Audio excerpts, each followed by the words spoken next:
Hello there, I'm the serial plagiarist, and the biggest way to disprove the myth that absolutely everyone hated the Star Wars prequels and only now opinion has softened on them is to look at the reputation of the prequels in more places than just the West. In particular, looking to the largest country on Earth, Russia. Because while the Plinkets were whining about the Phantom Menace having no main character, the prequels found their audience in Russia. Like, the prequels are some of the most popular Western movies in that region.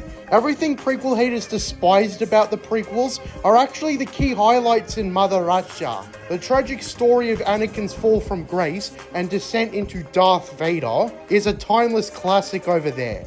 And I always thought that was interesting, because if you analyze peak prequel hate in the West, people act like the prequels are completely incompatible with storytelling and fail in every way, aside from maybe the John Williams soundtrack. But then you've got the Russians, who, thanks to a language barrier for the longest time, were completely oblivious to all this, and vice versa. Given how well liked the prequels are in Russia, you have to wonder if there's some kind of external factor going on here. Maybe it is just extreme hindsight bias for the original trilogy. I say this because aside from a limited premiere of A New Hope in the 1980s, Russia never got access to the original trilogy. They all would have watched the prequels first, then the original trilogy. That's just how Russia rolled, as this was before Russia was allowed to watch foreign movies. So starting with the period of the Soviet Union's collapse, people in the former USSR were able to watch Western pop culture.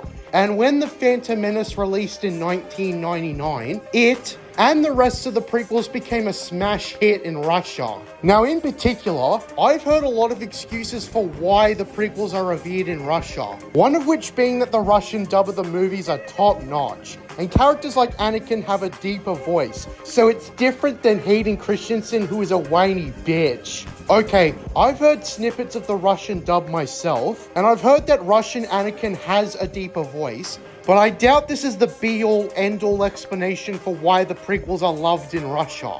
Because in case you forgot, how the characters sound is not the only criticism about the prequels in the West. Prequel haters rip on everything, painting the picture that the prequels fall apart in every aspect. So it's impossible for me to believe that simply giving Anakin a deeper voice and the linguistics of it all being said in Russian is somehow the magical solution to everything.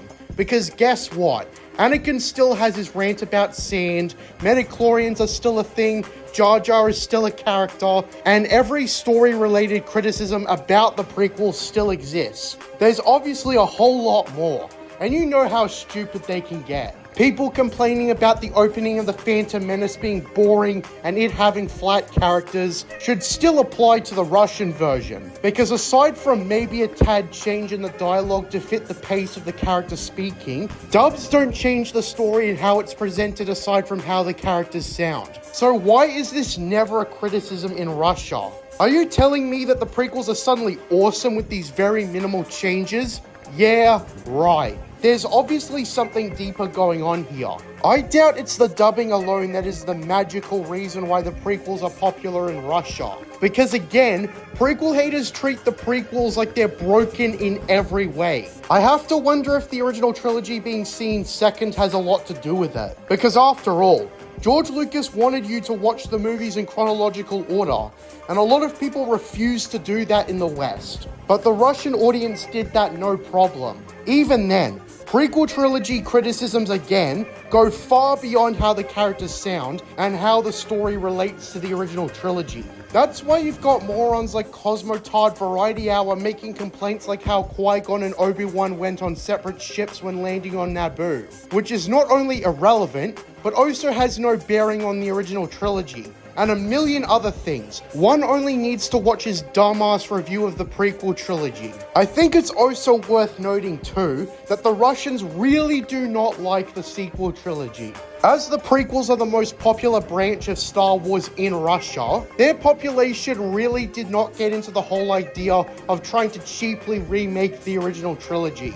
That's not to say Russians don't like the original trilogy, it's just that they prefer the prequels. And since Disney also completely fumbled the story in general, that is also a common criticism about the sequels. I do suppose there's also the fact that a lot of Russians are conservative, and so a lot of the artificially progressive symbolism was not appreciated. Some of it has been unfair, like apparently there was this one Russian YouTuber I was told about who didn't like Finn because he was black, and Cara Dune in The Mandalorian because she was muscular and buff, and it was just plain racism and sexism. But for the most part, it is mostly a conservative mentality, as that's the landscape of Russia.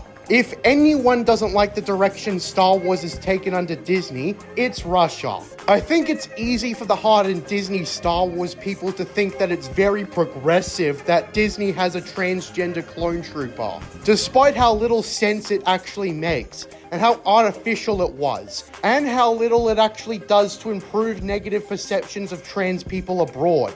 But back to the prequel trilogy. That's the general perception of Star Wars in Russia, and I thought it was very interesting to note. It makes you wonder how bad the prequels are supposed to be when the largest country on Earth thinks they're great films. And as someone who only speaks English and saw the primary version of the prequel trilogy since he was a kid, aka the native English version, I have to wonder if fan entitlement or hindsight bias are the real reasons people don't like the prequel trilogy, given it's a problem the Russians don't have with the movies. And when you consider their different circumstances around watching these movies for the first time, it's a striking possibility. The Russians I've spoken to online have affirmed their love for the prequel trilogy, hate the sequels, find Andor boring as shit, and if they get into the expanded universe, they love it. I know this one guy who is in fact helping me make a video about the cultural accuracy of GTA 4 in relation to Russian and Serbian characters,